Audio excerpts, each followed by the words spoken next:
যে সমস্ত নেতৃবৃন্দ এখানে আছেন ভালো করে শুনুন, যারা ইসলামী আন্দোলনকে যারা বিশ্বাস করেন না, পছন্দ করেন না, আর যে সব অনুসারীরা আছেন ইসলামী আন্দোলন পছন্দ হয় না, তারাও ভালো করে শোনেন, আল্লাহর কালামের কথা কাজে লাগবে। অনুসারীরা আল্লাহর দরবারে ফরিয়াদ করবে, রব্বুল আলামিন এরাই আমাদেরকে গোমরাহ করেছে, তোমার রাস্তা থেকে আমাদেরকে সরাই দিয়েছে। হে আমাদের রব, রব্বানা আতিহিম দিফাইন মিনাল আযাবি ওয়ালআনহুম লানান কাবীরা। আয় আল্লাহ, আমাদের যে শাস্তি হবে তার থেকে ডাবল আযাব এই নেতাগুলি দাও, আর তোমার কঠিন লানত এদের উপরে করো। এরা আমাদেরকে গোমরাহ করেছে, তোমার রাস্তায় চলতে দেয় নাই। এরা মাঠে ময়দানে বক্তৃতা করেছে, আমরা মিটিং এর আয়োজন করেছি, আসরে রক্ত চলে যায়, মাগরিবে রক্ত চলে যায়, নেতা একবারের জন্য বলে নাই আজান দাও আমরা সবাই নামাজ পড়ি, বলে? জোরে বলেন, বলে? ও অনুসারী ভাইরা ভালো করে শোনো, ওই নেতা নামাজের জন্য বলে না, চরিত্র তৈরি করার জন্য বলে না, মা বাপের খেদমতের জন্য বলে না, বরং হাতে অস্ত্র তুলে দেয় শিক্ষকদের জনমের মতো শিখাইবার জন্য। সমস্ত কলেজ ইউনিভার্সিটিগুলি সব এখন মিনি ক্যান্টনমেন্ট। ইউনিভার্সিটি সহ প্রায় 180টার মতো শিক্ষাঙ্গন, শিক্ষা প্রতিষ্ঠান সন্ত্রাসের কারণে বন্ধ। একটা একটা করে একটু একটু খুলতেছে, সব সন্ত্রাসের কারণে। আর এই সন্ত্রাস কারা করছে?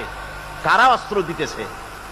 ছেলেরা, তোমরা বুঝতে পারো নাই, তোমাদের হাতে কলম শোভা পায়, তোমাদের হাতে বই শোভা পায়, তোমাদের হাতের কলম তুলে নিয়ে হাতে যারা স্ট্যান্ড গান তুলে দেয়, তারা তোমাদের বন্ধু নয়, নেতা নয়, বরং তারা তোমাদের জীবনের দুশ্মন। এগুলি কি ধরে গান? জীবনের দুশ্মন। ঢাকা বিশ্ববিদ্যালয়, অনেকে গর্ব করে বলেন এটা হলো প্রাচ্যের অক্সফোর্ড। হতে পারে, ছিল একসময়। এখন সেই প্রাচ্যের অক্সফোর্ড এখন হয়েছে ছোট্ট একটি ক্যান্টনমেন্ট। ওই ইউনিভার্সিটির সামনে দিয়া লোকেরা যাতায়াত করতো, আগে আনন্দে বুক ফুলে উঠতো, আমার শ্রেষ্ঠ বিদ্যাপীঠ, এখানেই আমার লেখাপড়া হয়, কত ছেলে এখান থেকে প্রেসিডেন্ট হয়, প্রধানমন্ত্রী হয়, কত কিছু হয়।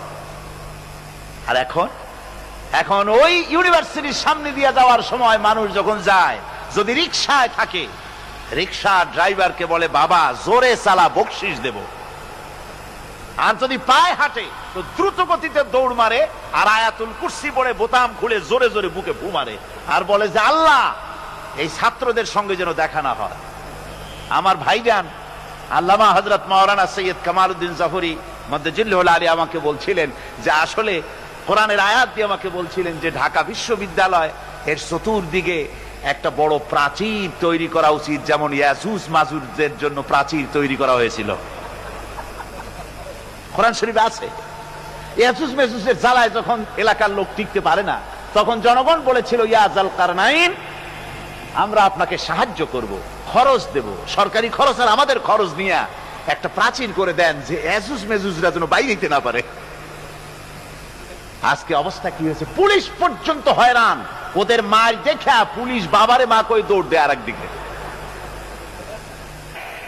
সুতরাং আজকে কিয়ামতের দিন এই উপায় থাকবে না। আল্লাহ পাক এখানে অনেক সেলুট পাওয়া যাবে, এখানে দেখেন না, বাঁচলেও সেলুট, আবার যখন মরার পরে রাষ্ট্রপ্রধান মরছে অথবা তার পাশাপাশি কেউ মরছে, কামানবাহী শকটে করে নিয়ে যায় আর্মিরা লেফট রাইট করতে করতে, কামানবাহী শকট